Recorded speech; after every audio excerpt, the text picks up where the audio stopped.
Hello friends, स्वागत है आपका मेरे चैनल पे। तो जैसा कि हम भारतीय साक्ष्य अधिनियम देख रहे थे, तो भारतीय साक्ष्य अधिनियम में हमारा रेलेवेंसी ऑफ फैक्ट चल रहा था, यानी कि तथ्यों की सुसंगति। कौन से फैक्ट सुसंगत होंगे जिसका आप एविडेंस दे सकते हैं, कौन से फैक्ट आपको विसंगत होंगे जिसका आप एविडेंस नहीं दे सकते हैं। तो उसी क्रम में हमारा आज का जो सेशन होने वाला है वो है आपका कि जो जजमेंट दिए जाते हैं कोर्ट के द्वारा, ठीक है, जो मजिस्ट्रेट देता है, कोई कोर्ट देता है जजमेंट, वो कब रेलिवेंट होते हैं दूसरे केसेस में। तो इन सभी के बारे में बात करेंगे। साथ ही साथ आपको इसमें कुछ 2-3 मैगजीन देखने को मिलेगी। साथ ही साथ आपको रेस जुडिकाटा का प्रिंसिपल जो है आपका सीपीसी में सेक्शन 11 वो भी आपको देखने को मिलने वाला है इस सेशन में। तो बने रहेगा एंड तक हमारे साथ। तो चलिए स्टार्ट करते हैं आज का सेशन। इस वीडियो को लाइक करें, हमारे चैनल को सब्सक्राइब कर बेल आइकन जरूर प्रेस करें हमारी न्यू वीडियो सबसे पहले देखने के लिए। सो फ्रेंड्स, अब यहाँ पे अगर हम बात करें तो आपका अगर बैरेक्ट है तो बैरेक्ट आप अपनी खोल के रखिएगा, क्योंकि उससे आपको एक एक वर्ड क्लियर होगा। ठीक है, आप अंडरलाइन भी करते चलिए, जहाँ पे इंपॉर्टेंट वर्ड्स हो गए उसको अंडरलाइन करिए। अब यहाँ पे देखिए अगर कि जजमेंट कब रिलेवेंट होते हैं, उसके तहत आपको धारा 34 से धारा 38 तक के प्रोविजन देखने को मिल रहे हैं। अब यहाँ पे देखेंगे 5 धाराएं आपको देखने को मिलेगी। पहले जो धारा है वो है आपकी धारा 34। धारा 34 में क्या बात करता है, पूर्व निर्णय कब सुसंगत है, यानी कि अगर किसी भी मामले में एक बार निर्णय दिया जा चुका है तो वही मामला फिर से संस्थित नहीं किया जाता है। यानी कि अगर एक ही विवाद पे, एक ही मैटर है, उस पे जो कॉज ऑफ एक्शन था उस पे जजमेंट आ चुका है, डिसाइड हो चुका है, तो बार बार उसी चीज़ को फिर से उसी कोर्ट में लगाना ये तो मुमकिन है नहीं। ठीक है, तो इसी के लिए आपका एक प्रिंसिपल है रेस जुडिकाटा का कि अगर एक बार किसी सूट में जजमेंट आ चुका है तो उस सेम पार्टी के सेम कॉज ऑफ एक्शन पे उसी मामले में फिर से आप सूट फाइल नहीं कर सकते हैं। ये बात होगी आपकी प्रीवियस निर्णय की, यानी कि अगर आपको एक बार निर्णय हो चुका है उस मामले में तो दोबारा उसी को फिर से फाइल नहीं कर सकते हैं। तो इसके लिए यहाँ पे पूर्व निर्णय कब सुसंगत है ये बताया गया है। वहीं अगर हम बात करें सेक्शन 35 की, सेक्शन 35 बात करता है प्रोबेट के बारे में। अब यहाँ पे 3-4 चीज़ें आपको देखने को मिलेगी। पहला आता है प्रोबेट विषयक हो गए, प्रोबेट से संबंधित कोई आदेश हुआ। दूसरा आता है आपका नवाधिकरण से संबंधित। तीसरा आता है आपका विवाह से संबंधित, और एक और आता है आपका दिवाला से संबंधित। अब ये क्या होते हैं चारों टर्म आगे हम डिस्कस करेंगे। तो उससे रिलेटेड अगर निर्णय दिया गया तो वो भी सुसंगत माने जाएंगे। उसके बाद आता है धारा 36 यानी 36। अब यहाँ पे कहता है कि अगर जो निर्णय सेक्शन 35 में दिए गए हैं, अगर उससे भिन्न जजमेंट्स अगर कुछ दिए गए, इससे जो विषय बताए गए हैं सेक्शन 35 में, अगर उस विषय से संबंधित निर्णय नहीं है, उससे भिन्न कोई निर्णय है, तो फिर यहाँ पे रिलेवेंट हो जाएगा। कहाँ पे, सेक्शन 36 में कहता है, तो वहाँ यहाँ पे रिलेवेंट हो जाएगा।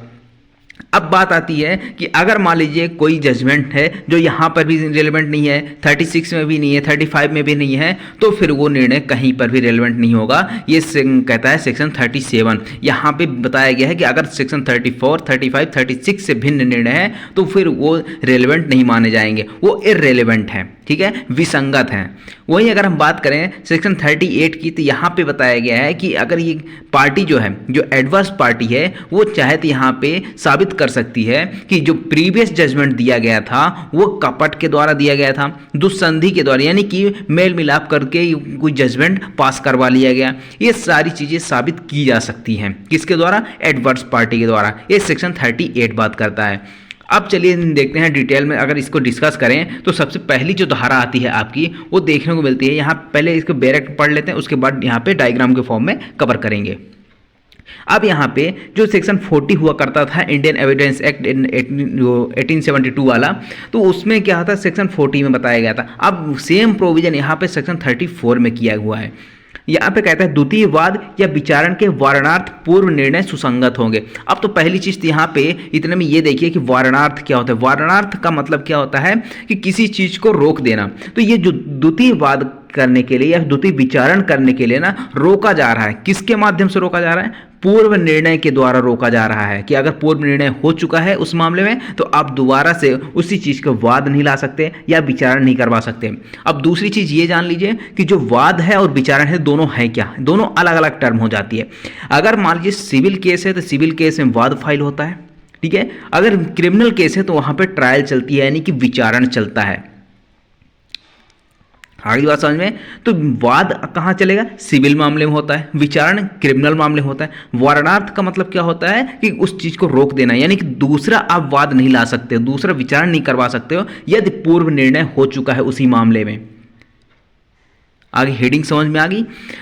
तो यहां पे देखिए किसी ऐसे निर्णय, आदेश या डिक्री, यहां पे तीन चीज की बात करता है, या तो निर्णय दिया हो गया होगा, या फिर आदेश आया होगा, या फिर डिक्री हुई होगी। डिक्री किस में होती है, सिविल में होती है, क्रिमिनल में तो होती नहीं है ना, तो सिविल में डिक्री होती है।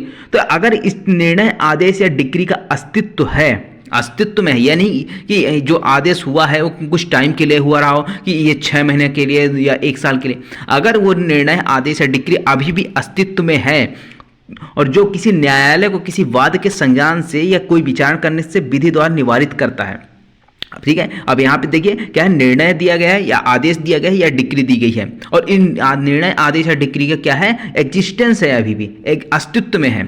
तो यहाँ पर क्या किया जाएगा, जो बाद में अगर कोई इसी मामले में विचारण करवाना चाहेगा या फिर इस वाद को संचित करना चाहेगा, तो यहाँ पे उस न्यायालय को रोक दिया जाएगा। किसके द्वारा रोक दिया जाएगा, जो प्रीवियसली जो जजमेंट्स हुए हैं, ऑर्डर हुए हैं या डिक्री हुई है, इन तीनों में से कोई भी अगर कुछ भी हुआ है तो उसी मामले में फिर से सुनवाई करने के लिए ना इसको रोक दिया जाता है। आप सीपीसी पढ़े होंगे, सीपीसी में एक सेक्शन 10 आता है और एक सेक्शन 11 आता है। सेक्शन 10 जो है आपका वो किसके लिए रोकता है, वो अगर जो मामला चल रहा है पेंडिंग में है तो आप उसी कॉज ऑफ एक्शन पे, उसी वाद हेतु पे दूसरा मुकदमा किसी दूसरे कोर्ट में नहीं ला सकते, क्योंकि जब भी यहाँ पे सूट फाइल होता है ना, तो जो प्लेंट बनाई जाती है उसमें ये एक पॉइंट लिखा जाता है कि ये जो मामला है कहीं और नहीं चल रहा है, ठीक है ना, ये पहली बार इस कोर्ट में संचित किया जा रहा है, ये चीज़ यहाँ पे लिखी जाती है। तो यहाँ पे अगर मामला पेंडिंग है तब भी आप नहीं कर सकते हो। वहीं अगर सेक्शन 11 बात करता है कि अगर उस मामले में जो जजमेंट आ चुका है, मान लीजिए तो जजमेंट आ चुका, तो इसकी आप अपील जरूर कर सकते हैं, लेकिन सेम रैंक की कोर्ट पे ना उसी मामले को फिर से फाइल नहीं कर सकते हैं, आपके ऊपर रेस जुडिकाटा अप्लाई हो जाएगा। ये बात आ जाती है आपके सेक्शन 34 में। अब यहाँ पे कहता है ये सुसंगत तथ्य तो है, लेकिन ये कब सुसंगत है, ये अब यहाँ पे क्वेश्चन भी तो आना चाहिए। तो क्वेश्चन जब न्यायालय के समक्ष आएगा कि क्या ऐसे न्यायालय को ऐसे वाद का संज्ञान या विचारण करना चाहिए, यानी कि जो मामला आया है न्यायालय के समक्ष तो उसके मन में हो सकता है कोई सवाल आ जाए। अगर सवाल आता है कि क्या ऐसे मामले का सूट में जो फाइल किया जा रहा है, क्या ऐसे मामले का संज्ञान लिया जाना चाहिए, क्या ऐसे मामले का विचारण करना चाहिए, तो यहाँ पर इस जो प्रश्न है इसको डिसाइड किया जाएगा। तो किस प्रकार से डिसाइड किया जाएगा, यहाँ पे ये देखा जाएगा क्या ये मामला पहले भी कहीं चल चुका है, क्या इसमें जजमेंट तो नहीं आ चुका है, क्या इसका ट्रायल तो नहीं हो चुका है, बाकी और भी चीज़ें यहाँ पे देखता है, जैसे कोर्ट फीस वगैरह बाकी सारी चीज़ें देखता है। ये बात हो रही है सिर्फ जजमेंट्स की। तो यहाँ पे ये अगर क्वेश्चन आता है कि ऐसे वाद का संज्ञान या विचारण करना चाहिए, तो फिर ऐसे क्वेश्चन को डिसाइड किया जाएगा और देखा जाएगा जो प्रीवियसली जो निर्णय हुआ है, आदेश हुआ है, डिक्री है, क्या उसका एग्जिस्टेंस अभी भी है। अगर एग्जिस्टेंस नहीं है तो फिर यहाँ पे आगे केस चलेगा। अगर एग्जिस्टेंस है उस डिक्री का, आदेश का, निर्णय का, तो फिर यहाँ पे उसको बार कर दिया जाएगा, यानी कि निवारित कर दिया जाएगा उस कोर्ट को कि आप संज्ञान नहीं ले सकते हैं। ये हो गया आपका। अब देखते हैं अगर डायग्राम के फॉर्म में अगर आप देखना चाहो तो डायग्राम फॉर्म में ये भी है कि यदि पूर्व से अस्तित्व में है, क्या अस्तित्व में है भाई, 3 चीज़ें, पहला निर्णय, दूसरा आदेश या तीसरा डिक्री, इन तीनों में से कोई भी एक अगर पूर्व से अस्तित्व में है, इसका एग्जिस्टेंस अभी भी है, तो उसी मामले में, जिस मामले में यह ऐसा निर्णय या आदेश या डिक्री दी गई है, उसी मामले को फिर से यहाँ पे संचित नहीं किया जा सकता। इस मामले को नए तरीके से वाद का संज्ञान करने से या फिर उसका विचारण करने से, फिर से विचारण करने से उसको रोकता है न्यायालय को कि आप इसमें वाद का संज्ञान नहीं ले सकते, या सिविल सूट है तो सॉरी, अगर यहाँ पे क्रिमिनल केस है तो क्रिमिनल केस में विचारण नहीं कर सकते। क्यों? क्योंकि यहाँ पर इस मामले में पहले ही जजमेंट्स आ चुके हैं, आदेश हो चुका है। तो यहाँ पर ये जो फैक्ट है कि आप मामले को फिर से विचारण नहीं कर सकते, नए वाद का संज्ञान नहीं कर सकते, यह रेलेवेंट फैक्ट हो जाएगा। आगे बात समझ में। तो ये जजमेंट है, जो प्रीवियस जजमेंट है आपका, वो एक रेलेवेंट फैक्ट माना जाएगा। ये साबित कर सकते हो कि इसी मामले में पहले भी यहाँ पे केस चल चुका है और उसमें जजमेंट्स आ चुके हैं, डिक्री हो चुकी है या आदेश हो चुका है, इस तरीके के। अब ये बात करें अगर इस सेक्शन की, सेक्शन 34 की ना, तो सेक्शन 34 आपका लोक नीति पर आधारित है। लोकनीति पे आधारित कैसी?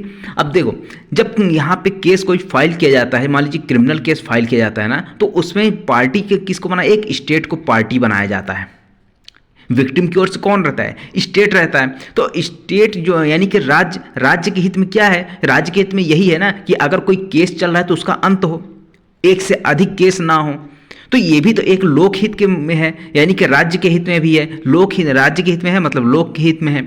तो यहाँ पे ये लोकहित आधारित ये पूरा सेक्शन है, ठीक है, जिसको हम जजमेंट इन रियम बोलते हैं। क्या बोलते हैं? सॉरी, जजमेंट इन पर्सोनम, जो किसी पार्टी पे ऊपर अप्लाई होता है। अब यहाँ पे बात करें, अगर इसके साथ आपको धारा 11 सीपीसी का पढ़ना चाहो तो आप इसको रीड विद कर सकते हो।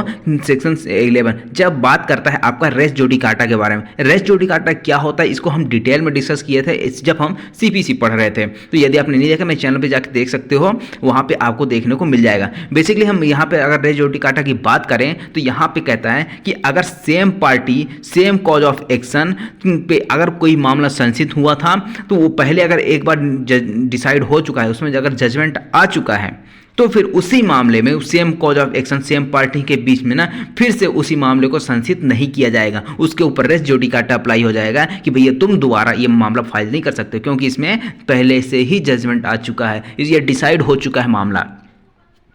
आगे बात समझ में? अगर समझ में आ रहा है तो एक लाइक जरूर करिएगा, ठीक है। अब यहाँ पे अगर बात करें इसी तरह का प्रोविजन आपको अगर आर्टिकल 20 क्लॉज 2 में देखने को मिले कॉन्स्टिट्यूशन में, तो वहाँ पर देखने को मिल जाएगा। यहाँ पर क्या बताया गया है, जो आर्टिकल अनुच्छेद 20 का अनुच्छेद 20 का 2 है, ठीक है ना, सब क्लॉज 2 है। यहाँ पे क्या बताया गया कि अगर किसी व्यक्ति को एक बार किसी अपराध के लिए एक बार दंडित किया जा चुका है, अभियोजित किया जा चुका है, तो उसको एक से अधिक बार अभियोजित या दंडित नहीं किया जाएगा। यहाँ पे ध्यान से सुनिएगा, यहाँ पे दो चीज़ें लिखी है। पहला लिखा है कि उसको फिर से अभियोजित नहीं किया जाएगा, दूसरा उसको दंडित नहीं किया जाएगा, ठीक है। अभियोजन का मतलब उसके ऊपर केस ही नहीं चलेगा। दंड देने की बात की वो तो बात की बात है, लेकिन उसके ऊपर अभियोजन ही नहीं चलाया जाएगा। अगर उसको एक बार दंड दिया, चाहे भाई अगर जैसे ए है, ए ने बी को मान लीजिए 50 थप्पड़ मारे, ठीक है, तो अब ये ऐसा तो है नहीं कि एक जो है एक को 50 बार इसको सज़ा मिलेगी। अगर एक बार थप्पड़ मारने के लिए 6 महीने की सज़ा है तो उसको 50 बार थप्पड़ मारने के लिए हर 50 बार 6 महीने सज़ा दी जाएगी, ऐसा नहीं है ना। तो एक ही बार अगर एक ही ट्रांजैक्शन हुआ, सारी चीज़ सेम ट्रांजैक्शन का पार्ट है, तो एक ही बार उसको दंड दिया जाएगा। ऐसा नहीं कि एक से अधिक बार उसको परेशान किया जाएगा, बार बार उसको परेशान किया जाएगा। तो ये चीज़ कहता है कि अनुच्छेद 20 की क्लॉज 2 में, ठीक है। अब यहीं अगर बात करें बीएनएसएस की धारा 337, पहले धारा 300 हुआ करती थी सीआरपीसी में, अब वही चीज़ आपको धारा 337 में आ चुकी है। धारा 337 जो है वो क्या बात करता है, ये कहता है कि अगर किसी व्यक्ति को एक बार दोष सिद्ध किया गया किसी मामले में, या फिर इसको दोष मुक्त कर दिया गया, तो फिर उसी अपराध का दोबारा से विचारण नहीं किया जाएगा, बार बार किसी व्यक्ति को परेशान नहीं किया जाएगा। यहाँ पे बीएनएसएस में भी बताया गया है। आगे बात समझ में? तो यहाँ पे आपको देखने को मिलेगा सीपीसी हो गया, आपका आर्टिकल 20 क्लॉज 2 हो गया, सेक्शन 337 बीएनएसएस हो गया। और साथ ही साथ अगर इसको बीएनएसएस ना देख के अगर सीआरपीसी देखना चाहें तो सीआरपीसी में आपको सेक्शन 300 देखने को मिल जाएगा, जहाँ पर आपको पूरा का पूरा प्रोविजन देखने को मिलेगा। यहाँ पे कहता है एक बार अगर दोष सिद्ध किया गया है या फिर दोष मुक्त भी कर दिया गया, फिर भी उसी अपराध के लिए विचारण नहीं किया जाएगा। ये रहा आपका कुछ इससे रिलेटेड, रीड विद करके इसको पढ़िएगा। अब बात करते हैं अगर मैक्सिम की, तो मैक्सिम यहाँ पे आपको देखने को मिलेगी तो एक्सेप्टियो रेस जुडिकेट। इसका मतलब क्या होता है कि इसका मतलब है कि एक विवाद के लिए एक वाद और एक निर्णय पर्याप्त है। यानी कि अगर एक बार किसी मामले में डिस्प्यूट हुआ, ठीक है, तो एक बार डिस्प्यूट अगर होता है तो उसके लिए एक ही बार तो उसको वाद लाया जा सकता है। अगर जमीन से रिलेटेड कोई मामला है, अगर कोई लड़ाई झगड़ा हो रहा है, तो एक बार आपने सूट फाइल कर दिया, तो क्या आप एक बार जजमेंट हो गया दोबारा फिर उसी पे फाइल करेंगे क्या? नहीं, उसकी अपील कर सकते हो। जिसके फेवर में आए हैं तो वो तो ठीक है, जिसके फेवर में नहीं आए हैं तो वो क्या करेगा, वो अपील जा सकता है। लेकिन ऐसा नहीं है कि उसी मामले को फिर से फाइल कर दे, ठीक है। तो एक मामला अगर एक विवाद हुआ है तो एक वाद और एक निर्णय ही पर्याप्त है उसके लिए। अब दूसरा जो मैक्सिम आता है, ये चारों मैक्सिम का मतलब एक ही है, ठीक है। तो जैसे दूसरा है नेमो डेविड बिस बैक्सरी प्रो यूनो एडम क्वाजा। अब इसका मतलब क्या होता है? अब इसका मतलब है कि अगर एक व्यक्ति को अगर एक बार दंडित किया जा चुका है तो उसको बार बार परेशान नहीं किया जाएगा, यानी कि एक से अधिक बार उसको परेशान नहीं किया जाएगा दंड दे के कि उसको अभियोजित करें, उसको दंड दें। तो अगर उसने एक बार अपराध किया है तो भाई एक ही बार तो दंड दिया जाएगा। ये हो गया। वहीं अगर थर्ड की बात करते हैं तो थर्ड मैगजीन जो आती है आपकी वो इंटरेस्ट रिपब्लिका और सिट फिनिस लिटियम, इंटरेस्ट रिपब्लिका और सिट फिनिस लिटियम। अब इसका मतलब क्या होता है कि वाद का जो अंत होना राज्य के हित में है, यानी कि जो सूट चल रहा है, जो केस चल रहा है, जो मामला चल रहा है, ट्रायल चल रही है, तो उसका अगर अंत हो रहा है ना, वो तो राज्य के हित में ही है। अगर राज्य के हित में नहीं हो तो फिर आप बार बार केस फाइल करो तो राज्य के हित में कैसे होगा। पेंडेंसी एक तो बहुत ज़्यादा पहले से ही है। अगर आप ये भी आपको राइट दे दिया जाए कि एक बार जजमेंट हो गए फिर से आप उसी में फाइल कर दीजिए, तो ऐसा तो कुछ हो नहीं सकता। ठीक है, तो अगर ऐसा हुआ तो फिर केसों का निपटारा तो कभी हो ही नहीं पाएगा। उसी प्रकार से चौथा आपका जो मैक्सिम है वो है आपका रेस जुडिकाटा प्रो बाइटिएट ऑक्यूपिटर। ठीक है ना। अब इसका मतलब क्या होता है कि न्यायिक निर्णय का हमेशा सही और अंतिम माना जाएगा, यानी कि अगर न्यायालय ने कोई निर्णय दिया है तो इसको माना जाता है कि इसने बहुत सही से और सटीक निर्णय दिया है और वो क्या है, निर्णय अंतिम है। कब तक? जब तक कि ऊपरी कोर्ट यानी कि अपीली कोर्ट ने उसे चेंज ना कर दिया हो। अपीली कोर्ट ने अगर चेंज कर दिया तो ठीक है, लेकिन जब तक चेंज नहीं किया गया ना तब तक जो निर्णय दिया गया है किसी भी कोर्ट के द्वारा हो, चाहे निचली कोर्ट के द्वारा हो, ऊपरी कोर्ट के किसी भी कोर्ट के द्वारा, अगर उसको चेंज नहीं किया गया, परिवर्तित नहीं किया गया तब तक उसको सही माना जाएगा और अंतिम निर्णय माना जाएगा। यह आपका मैगजीम है, बहुत ही इंपॉर्टेंट मैगजीम है, आप इसको नोट डाउन जरूर करिएगा, ये एग्जाम में पूछा जाता है। अब केस की बात करते हैं तो केस यहाँ पे 2 केस आपको देखने को मिलने वाले हैं, 3 केस। पहला आता है फिरोज शाह गांधी बनाम HM शेरवेल 1971 का केस है। अब इसमें क्या कहा गया था कि अगर जो सिविल सूट चलता है, सिविल बात चलता है, अगर उसमें कोई निर्णय दिया गया है ना तो फिर उस निर्णय के ऊपर जो क्रिमिनल मामले में रेस जुडिकाटा नहीं हो अप्लाई होगा। अगर जो सिविल सूट में कोई निर्णय दिया गया है तो उस निर्णय के ऊपर आप आपराधिक मामले में नहीं ला सकते, उसको क्या है, रेस जुडिकाटा अप्लाई नहीं होगा। उसके बाद आता है राधे मोहन बनाम बारेलाल 1972 का मामला। इसमें कहा गया कि अगर आपराधिक यानी क्रिमिनल मामले में कोई निर्णय दिया गया है तो केवल इस बात के लिए रेलेवेंट होगा कि उसकी दोष सिद्ध हुई थी या दोष मुक्ति। ठीक है ना। आप किसी दूसरे अगर आपराधिक मामले में निर्णय दिया गया तो उसको आप सिविल में फाइल नहीं कर सकते हो। ठीक है, कि सिविल में आपराधिक में ऐसा हुआ था, सिविल में ये हो रहा है, तो यहाँ पर आपको इसमें केस के माध्यम से मना कर दिया जा रहा है। ठीक है, तो आप लेकिन इस चीज़ के रेलेवेंट जरूर होगा कि आप ये साबित कर सकते हो कि इसको दोष से जो पहले जजमेंट हुआ था, क्रिमिनल मामले जो जजमेंट हुआ है उसमें इसकी दोष सिद्धि हुई थी या दोष मुक्ति, क्योंकि प्रीवियस कन्विक्शन भी एक फैक्ट है कि प्रीवियस कन्विक्शन भी साबित किया जाता है। आगे समझ में? तो प्रीवियस कन्विक्शन या फिर जो एक्विटल हुआ है उसको साबित जरूर कर सकते हैं, उसके लिए रेलेवेंट जरूर है। उसके बाद सेठ रामदयाल जाट बनाम लक्ष्मी प्रसाद 2009 का मामला था। इसमें क्या कहा गया था कि जो आपराधिक मामलों के निर्णय हैं सिविल मामलों में सुसंगत नहीं होगा, लेकिन यदि मान लीजिए किसी जो दोषी होने का अभिभाग किया गया यानी कि प्ली किया गया है, जो उस और चीज़ रेलेवेंट हो जाएगी कि उसने क्या स्वीकार किया है, क्या प्ली किया है। ठीक है ना, प्ली ऑफ गिल्टी है, वो चीज़ अगर यहाँ पे रेलेवेंट हो जाएगी, लेकिन आपराधिक मामलों का निर्णय सिविल मामलों में रेलेवेंट नहीं होगा। ये सेठ रामदयाल जाट बनाम लक्ष्मी प्रसाद 2009 के मामले में ये चीज़ कहा गया था। सेक्शन 34 समझ में आया कि नहीं आया? आया ना? ठीक है। अब अगर नहीं आया है तो मुझे मैसेज जरूर करिएगा, कमेंट बॉक्स में कमेंट करके बताइएगा नहीं समझ में आया तो। अब बात करें अगर सेक्शन 35 की। सेक्शन 35 जो है आपका पहले 41 हुआ करता था, यहाँ पे बताया गया है प्रोबेट इत्यादि विषयक अधिकारिता के किन्हीं निर्णयों की सुसंगति। एक काम करिए, पहले आप वीडियो को पॉज कर लीजिए, पहले आप बैरेक्ट में पढ़ लीजिए, अगर समझ में आया तो ठीक है, नहीं समझ में आया तो ये आगे देखिए। ठीक है ना, क्योंकि आगे डायग्राम के फॉर्म में मैंने बताया। अब इस चीज़ को देखिए, जो सेक्शन 35 है ना, ये है आपका, इसको जजमेंट इन रियम बोला जाता है। क्या बोला जाता है? जजमेंट इन रियम। इसका मतलब ये होता है कि इसमें जो जजमेंट दिया जाता है ना वो सभी पे अप्लाई होता है। एक होता है जजमेंट इन पर्सोनम, यानी कि सिर्फ किसी पार्टी पे अप्लाई होता है, वो एक पर्सोनम होता है। लेकिन जजमेंट इन रियम का मतलब कि सभी पे अप्लाई होगा, एक के ऊपर जो जजमेंट दिया गया वो सभी पे अप्लाई हो जाएगा, चाहे कोई भी हो, संसार का कोई भी व्यक्ति।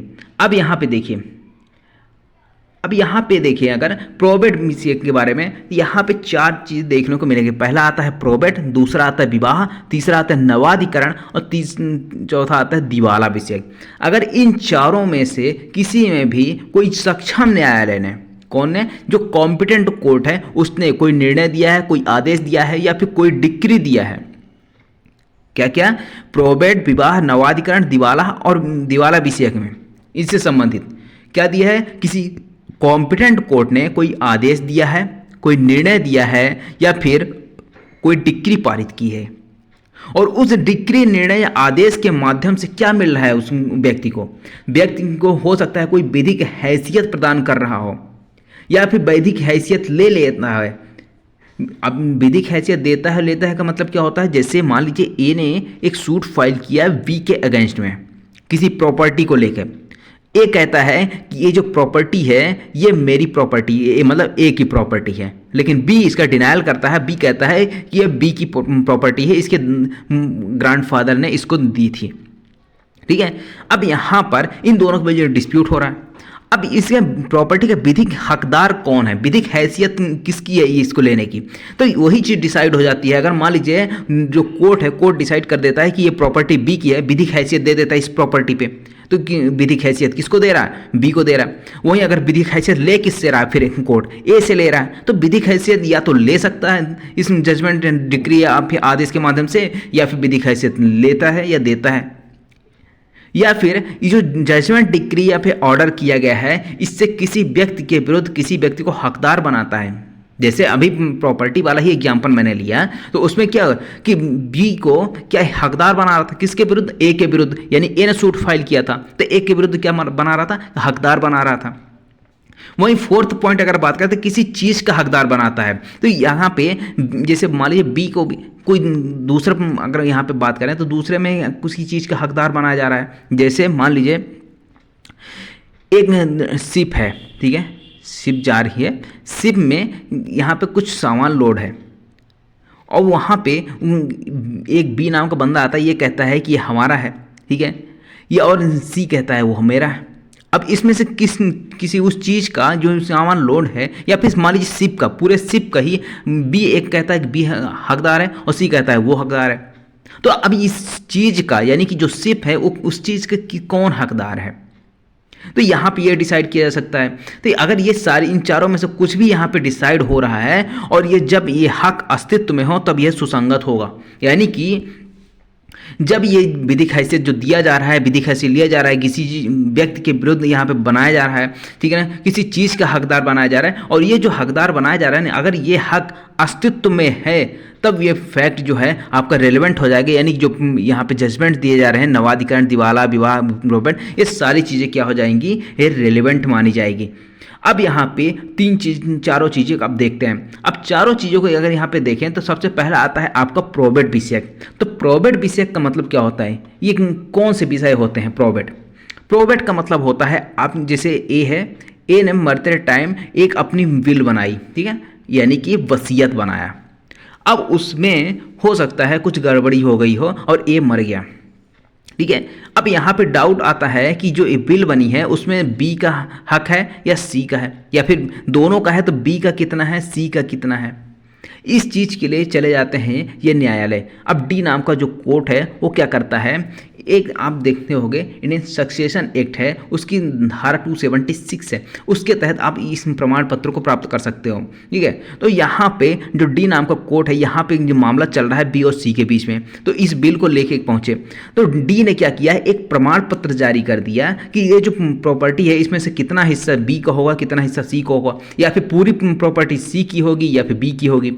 ये चीज़ डिसाइड करके एक प्रमाण पत्र जारी कर देता है। तो ये जो प्रमाण पत्र जारी होता है वही आपका प्रोबेट कहलाता है। प्रोबेट मतलब एक मान्यता प्राप्त आपकी बिल या फिर मान्यता प्राप्त आपकी वसीयत, ये कोर्ट के माध्यम से डिसाइड हो जाती है, तो ये कहलाता है आपका प्रोबेट। एक होता है कोडिसाइल, कोडिसाइल भी इसी तरह का होता है। अगर एक बार बिल बना दिया गया, अगर उसमें कोई चेंजेस करना है तो फिर चेंजेस जब किया जाता है उसको कोडिसाइल बोला जाता है, ठीक है। ये हो गया। उसके बाद आता है विवाह विषयक। विवाह विषयक में भी कई तरह की, जैसे तलाक आ गया, ठीक है। तलाक, उसके बाद न्यायिक पृथक्करण यानी अलग रहने का आदेश हुआ, तलाक का आदेश हुआ। विवाह अगर शून्य घोषित कर दिया गया, साथ रहने का यानी कि जो धारा 9 लगाई जाती है आपकी, तलाक के लिए धारा 13 लगाई जाती है हिंदू मैरिज एक्ट की। तो इसी तरह से क्या किया जाता है, 13A हो गई, 13B हो गई, इस तरीके से तलाक के लिए एप्लीकेशन लगाई जाती है। अब यहाँ पे जो आदेश हो जाता है ना, वो क्या कहलाता है, विवाह विषयक आदेश, यानी कि किसी को किसी चीज़ का हकदार बना देता है, यानी कि विधिक हैसियत प्रदान कर देता है। अब जैसे मान लीजिए तलाक हुआ, तो तलाक में जैसे ए है और बी के बीच में तलाक होना था, तो इन दोनों का डाइवोर्स हो गया, डाइवोर्स का आदेश भी हो गया। अब इनको एक विधिक हैसियत तो मिल गई ना कि ए जो है मुक्त हो गया है उस चीज़ से, किस चीज़ से, विवाह से, विवाह बंधन से मुक्त हो गया। तो इसको एक स्टेटस तो मिल गया कि अब ये डिवोर्स हो चुका है, अब इससे कोई रिलेशन नहीं है। हालांकि जब तक ये बी, जैसे मान लीजिए बी अगर वाइफ है, जब तक ये शादी नहीं करती दूसरी शादी, तब तक के लिए इसको मेंटेनेंस देना पड़ता है, भरण पोषण देना पड़ता है। अब आप बात करते हैं नावाधिकरण। नावाधिकरण का मतलब होता है एडमिरल टाइप के, जैसे शिप, जहाज जो होती है पानी में चलने वाली, उससे रिलेटेड कोई आदेश हुआ है, या फिर समुद्र से रिलेटेड कोई आदेश हुआ है, नदी के बारे में कोई आदेश दिया गया है, कोई निर्णय दिया गया है, तो वो क्या कहलाता है, अगर उससे किसी को कोई हकदार बनाया जा रहा है, किसी चीज़ का हकदार बनाया जा रहा है कि यहाँ से इस बॉर्डर से इधर किसका है, इस बॉर्डर से यहाँ पानी के इस बॉर्डर से किसका है, यहाँ से जो खनिज निकालने का अधिकार है वो किसको है, यहाँ से खनिज निकालने का अधिकार किसको है। अगर इस चीज़ के बारे में किसी को कोई हक मिल रहा है ना, तो अगर वो हक यहाँ पे एग्जिस्टेंस में है, अस्तित्व में है, तो फिर वो जो ऑर्डर है वो क्या हो जाएगा, आदेश है, निर्णय है, वो रिलेवेंट माना जाएगा। उसके बाद आता है दिवाला, यानी दिवालिया, आपने सुना होगा दिवालिया घोषित कर दिया जाता है किसी को। जैसे आपका विजय माल्या है, ठीक है, विजय माल्या मान लीजिए उसको बहुत सारा लोन लिया था बैंक से लोन लेने के बाद उससे बैंक से पैसे नहीं चुका पाया, वो क्या हो जाता है, अपने आप को दिवालिया घोषित करवा लेते हैं, उसके पास तो पैसे है ही नहीं, ठीक है। तो अब उसके पास पैसे नहीं थे, हो सकता है कुछ जो प्रॉपर्टी होगी उसकी सेल की जाएगी, उसमें नीलाम की जाएगी, पैसे वसूले जाएंगे। अब यहाँ पे वो दोबारा कहीं से लोन ले नहीं सकता, क्यों, क्योंकि वो दिवालिया है। जैसे अनिल अंबानी साहब ने क्या किया, अपने आप को दिवालिया घोषित करवा लिया था, बहुत ज़्यादा लोन था, इसलिए अपने आप को दिवालिया घोषित करवा लिया कि उनके पास पैसे ही नहीं है। तो इस तरीके से यहाँ पे फाइनेंशियल स्टेटस को दिखाया जाता है, यानी वित्तीय सक्षमता के बारे में बताया जाता है कि वो सक्षम नहीं है, अब उसको कोई भी लोन नहीं देगा, कहीं से भी उसको लोन नहीं मिल पाएगा, कहीं से भी पैसे का लेन देन नहीं हो पाएगा उसके पास से। तो ये चीज़ हो जाती है आपकी दिवाला विषयक। तो आई होप आपके पूरे डायग्रामेटिक फॉर्म में समझ में आया होगा। अब इसका दूसरा क्लॉज है जो ये बात करता है निश्चायक सबूत के बारे में। अब ऐसा निर्णय, आदेश, डिक्री, इस बात का निश्चायक सबूत होगा। अब यहाँ पे निश्चायक सबूत किस बात का होगा, अब ये 4 पॉइंट्स बताए गए हैं। पहला पॉइंट्स यहाँ पे कहता है कि कोई विधिक हैसियत जो है प्रदत्त की करती है उस समय प्रोद्भूत हुई। किस समय प्रोद्भूत हुई, जब ऐसा निर्णय, आदेश या डिक्री परिवर्तन में आई। अब मान लीजिए जो विधिक हैसियत है वो कब से प्रदान की गई है, इस बात का निश्चायक सबूत होगा। कि निश्चायक सबूत किस बात का होगा कि जो विधिक हैसियत कब से प्रदान की गई है, जब से ऐसा निर्णय, आदेश या डिक्री पारित हुई है, ठीक है, तब से इसको विधिक हैसियत प्रदान की गई। इस बात का एक निश्चायक सबूत है, यानी कंक्लूसिव प्रूफ है। भाई अगर डिक्री दी जा रही है, निर्णय दिया जा रहा है, तो उसमें लिखा तो होगा कि कब से ये अप्लाई होगा, कब से ये लागू होगा। दूसरी चीज़, अगर विधिक हैसियत अगर किसी व्यक्ति को कोई हकदार घोषित करती है, अगर किसी प्रॉपर्टी का हकदार घोषित कर देती है, मान्यता प्राप्त वसीयत है जो बिल है उसके माध्यम से किसी को हकदार घोषित कर देती है कि जो बिल में लिखा हुआ व्यक्ति है, जैसे बी और सी वाला एग्जाम्पल मैंने लिया था, तो सी को अगर घोषित कर दिया जाता है कि आप इस प्रॉपर्टी के हकदार हो, तो उस चीज़ को कब से घोषित किया गया है, इस बात का निश्चायक सबूत होगा। तो उस डिक्री या निर्णय में लिखा हुआ होगा, आदेश द्वारा घोषित होगा ना कि वो प्रॉपर्टी कब से उसकी थी, कब से नहीं थी, कब उसकी थी भी या नहीं थी, इस चीज़ का हकदार घोषित कर देता है। वहीं अगर इस बात का भी निश्चायक सबूत के बारे में बात करें तो तीसरा पॉइंट आता है कि कोई विधिक हैसियत जिसे वह किसी ऐसे व्यक्ति से ले लेती है उस समय खत्म हुई जो ऐसे समय निर्णय, आदेश या डिक्री घोषित करती है, उस समय वह हैसियत खत्म हो गई थी। यानी कि अगर विधिक हैसियत किसी से छीन ली जाती है, उसका अगर लीगल यहाँ पे स्टेटस था उसको छीन लिया जाता है तो कब से छीना गया उस आदेश या डिक्री द्वारा ही पता लगाया जा सकता है। निर्णय आदेश या डिक्री द्वारा उसमें घोषित की गई होगी। तो इस बात का निश्चायक सबूत होगा कि निर्णय डिक्री आदेश में उस चीज़ का लिखा हुआ होगा कि कब से यहाँ पे विधिक हैसियत छीन लिया गया, कब से विधिक हैसियत दिया गया, कब से विधिक हैसियत खत्म हो गया। ये सारी चीज़ें आपको देखने को उसमें मिल जाएगी। वहीं अगर फोर्थ बात करें तो कोई चीज़ जिसके लिए वो किसी व्यक्ति को ऐसा हकदार घोषित करता है कि उस व्यक्ति की उस समय संपत्ति थी जो ऐसे निर्णय या आदेश या डिक्री द्वारा घोषित है कि उस समय जो चीज़ संपत्ति थी या होनी चाहिए। अब इस बात का सिंपल सा मतलब ये है कि जैसे मैंने प्रॉपर्टी को लेकर यहाँ पर सूट फाइल किया हुआ था तो सूट मैंने किसके अगेंस्ट में, बी के अगेंस्ट में फाइल किया हुआ था, ए ने किसके अगेंस्ट में, बी के अगेंस्ट में सूट फाइल किया हुआ था।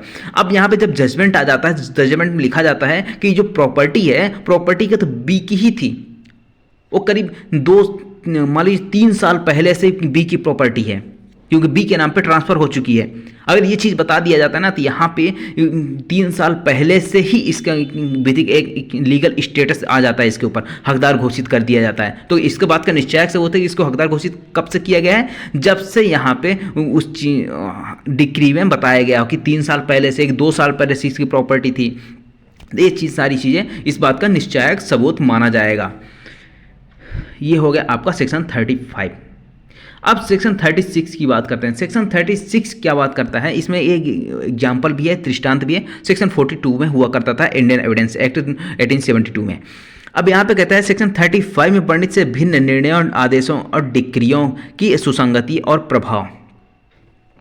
अब यहाँ पे कहता है कि जो हमने सेक्शन 35 पढ़ा, सेक्शन 35 में हमने 4 चीज़ें पढ़ी। पहला पढ़ा कि जो आपका दिवाला विषयक होगा, दूसरा विवाह विषयक, और तीसरा नवाधिकरण विषयक, और चौथा आपका क्या हो जाता है,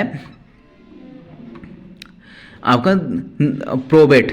ठीक है, प्रोबेट, विवाह, नवाधिकरण, दिवाला विषयक, ये 4 चीज़ें आपको देखने को मिलेगी। अब उस 4 चीज़ों से भिन्न अगर कोई निर्णय आता है तो क्या होगा, क्या वो रेलेवेंट होगा कि नहीं होगा, उसका प्रभाव क्या होगा, क्या निश्चायक सबूत होगा कि नहीं होगा। अब यहाँ पे देखिए, ये कहता है कि वे निर्णय, आदेश या डिक्री जो धारा 35 से वर्णित से भिन्न है, यानी कि जो सेक्शन 35 में हमने 4 चीज़ें पढ़ी, अगर उसके बारे में निर्णय नहीं है तो, और यहाँ पर यदि जांच में सुसंगत लोक प्रकृति की बातों से संबंधित है, यानी कि वो जो निर्णय है वो उन तरीकों में, वो 4 चीज़ों में से किसी में भी नहीं थी, लेकिन जो जांच में यहाँ पे जो जजमेंट आ रहा है वो किस बारे में है, वो लोक प्रकृति के बातों के बारे में, यानी कि पब्लिक के लिए है।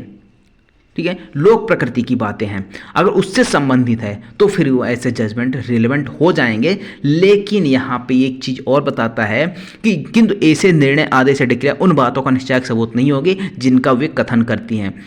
यानी कि ये जो लोक प्रकृति की बातें की जा रही है ना, ये सुसंगत तथ्य में जांच में जो ऐसी बातें आ रही हैं, और ये बातें किस माध्यम से आ रही हैं, किस कथन को लेके आ रही है ना, वो जो कथन किया जा रहा है, स्टेटमेंट जो दिया जा रहा है, वो स्टेटमेंट आपका निश्चायक सबूत नहीं होगा, यानी कि कंक्लूसिव प्रूफ नहीं होगा। अब इसको एग्जाम्पल समझते हैं, एग्जाम्पल भी आपको अच्छे से समझ में आएगा। अब इसका एग्जाम्पल देखिए, यहाँ पे कहता है कि का अपनी भूमि पर अतिचार के लिए खा पर वाद लाता है, यानी कि ए जो है वो बी के ऊपर एक सूट फाइल करता है कि ए की एक प्रॉपर्टी है, उसमें से बी जो है अतिचार करता है। मान लीजिए एक रास्ता है, यहाँ से ये रास्ता है, अब इससे बीज आता जाता रहता है, और ये कहता है कि ए की वो भूमि है और ए की भूमि पर वो बी अतिचार करता है। अब यहाँ पे बी उस भूमि पर मार्ग के लोक अधिकार का अस्तित्व अभिगत करता है। यहाँ पे बी का स्टेटमेंट क्या आता है, बी का स्टेटमेंट ये आता है कि ये एक लोक मार्ग है, इसमें कोई भी आ जा सकता है, ये बी की भूमि नहीं है। अब जिसका एड क्या करता है, डिनाइल करता है, ए क्या कहता है कि ये तो मेरी भूमि है, ये कोई लोक मार्ग नहीं है। ठीक है, अब यहाँ पे इस चीज़ डिसाइड हो जाती है और बी के फेवर में मान लीजिए जजमेंट आ जाता है, बी के फेवर में जजमेंट आता है कि ये एक लोक मार्ग है। आगे इतना समझ में आया। अब यहाँ पे क्या हो जाता है कि जो ए है, ए के द्वारा गा के विरुद्ध उसी भूमि पर अतिचार के लिए वाद में, जिसमें गा ने उसी मार्गाधिकार का अस्तित्व विकथित किया, यानी कि अब ए ने बाद में क्या कर दिया, एक सी नाम का बंदा है, इसके अगेंस्ट भी एक सूट फाइल कर दिया कि जो सी है मेरे भूमि से आता जाता रहता है, इसको जाने को कोई अधिकार नहीं है क्योंकि ये मेरी भूमि है। अब चूंकि ए और बी के जो मामले थे उनमें डिसाइड हो चुका था कि ये जो मार्ग है लोक मार्ग है और बी आ जा सकता है, ये चीज़ जो ए और बी के बीच में जो जजमेंट हुआ है ना, इन दोनों के बीच, यहाँ पर रेलेवेंट तो हो जाएगा, यानी सी के पास रेलेवेंट तो हो जाएगा कि जो एक मामला था पहले ही डिसाइड हो चुका है कि ये लोक मार्ग है, ठीक है ना। लेकिन इस बात का निश्चायक सबूत नहीं होगा कि जो मार्ग का अधिकार अस्तित्व में है भी या नहीं, इस बात का कोई निश्चायक सबूत नहीं, कंक्लूसिव प्रूफ नहीं है। हाँ, वो जो पहले वाले जजमेंट था उसका जो स्टेटमेंट दिया जा रहा था, स्टेटमेंट जो कथन किया जा रहा है ना, वो चीज़ क्या है, रेलेवेंट तो हो जाएगी लेकिन कंक्लूसिव प्रूफ नहीं होगी। वही चीज़ यहाँ पे बताया गया है कि निश्चायक सबूत तो नहीं है, ठीक है, लेकिन वो रेलेवेंट जरूर है। अगर लोक प्रकृति की बातों में, भाई अगर लोक मार्ग से संबंधित है तो लोक प्रकृति की बातें हैं, तो यहाँ पर वो निश्चायक सबूत तो नहीं मानी जाएगी, लेकिन जो कथन किया जा रहा था प्रीवियस जजमेंट वाला, वो रिलेवेंट जरूर माना जाएगा। ये है आपका। उसके बाद आता है सेक्शन 37। सेक्शन 37 अगर हम बात करें तो यहाँ पे कहता है कि धारा 34, 35, 36 में वर्णित से भिन्न निर्णय आदि कब सुसंगत है। ऊपर हमने जितनी भी धाराएं पढ़ी, धारा 34 पढ़ा रिलेवेंट प्रीवियस जजमेंट, धारा 35 में पढ़ा प्रोबेट आदि वाला, प्रोबेट विवाह, ठीक है। उसके बाद सेक्शन 36 हमने पढ़ा कि उसके अलावा अगर लोक प्रकृति की बातें आती है तो वो कब रिलेवेंट होगी, कब निश्चायक सबूत होगी, नहीं होगी। अब यहाँ पे कहता है कि अगर इन तीनों धाराओं में, धारा 34 में भी जजमेंट, धारा 35 या धारा 36 में से जो जजमेंट रेलेवेंट थे, उससे भिन्न अगर कोई जजमेंट आ रहा है, उससे अलग कोई जजमेंट अगर आ रहा है ना, वो कब रेलेवेंट होगा, तो ये कहता है कि रेलेवेंट होगा ही नहीं। वो क्या होगा, विसंगत होगा, इररिलेवेंट होगा, यानी कि रेलेवेंट नहीं होगा, ठीक है। लेकिन यहाँ पे कहता है जब तक कि ऐसे निर्णय आदेश या डिक्री का अस्तित्व विवादक तथ्य ना हो। अब दो चीज़ें आपको देखने को मिलेगी यहाँ पे। तो कहता है कि अगर धारा 34, 35, 36 के जजमेंट नहीं है, अगर उससे भिन्न निर्णय है, वो तो रेलेवेंट नहीं होगा, विसंगत होगा। लेकिन यदि मान लीजिए वही जजमेंट कोई एक अपने आप में विवादक तथ्य हो, यानी कि फैक्ट एंड इशू हो, या फिर वह इस अधिनियम के किसी अन्य उपबंध के अंतर्गत सुसंगत हो, यानी कि अगर इस सेक्शन में रेलेवेंट तो नहीं है, लेकिन अगर कहीं अदर सेक्शन में भी अगर रेलेवेंट होता है तो फिर यहाँ पे उसको रेलेवेंट माना जाएगा, ठीक है। तो दो चीज़ें आपको देखने को मिलेगी। पहला तो अगर विवादक तथ्य होगा तो फिर रेलेवेंट होगा, अगर दूसरा अन्य उपबंध में अगर सुसंगत है तो फिर वो रेलेवेंट हो जाएगा, लेकिन अदरवाइज ये रेलेवेंट नहीं होगा। अब इसको एग्जाम्पल से देखते हैं, ठीक है। अब पहला आता है, अब पहले विसंगत वाला देख लेते हैं, ठीक है। विसंगत वाले यहाँ पे खा का अभियोजन का इसलिए करता है कि उसने का की गाय चुराई, यानी कि ए जो है बी के ऊपर एक केस लाता है। केस किस चीज़ का, कि बी ने क्या किया है, ए की एक गाय है, काऊ है, उसको चुराया है। अब बी क्या हो जाता है, इस बी को दोषित कर दिया जाता है, सजा दे दी जाती है। उसके बाद ए जो है, ए ने क्या कर दिया, सी के ऊपर यहाँ पे एक अभियोजन लाया, सी के ऊपर एक अभियोजन लाया। अभियोजन किस चीज़ के लिए, कि एक ए से जो गाय बी ने जो गाय चुराई थी वो सी को बेच दिया था। किसको, यानी कि ए के पास गाय थी, बी ने चुराया और सी को बेच दिया था। पहले तो ए के ऊपर अभियोजन लाया क्योंकि इसने चोरी की थी।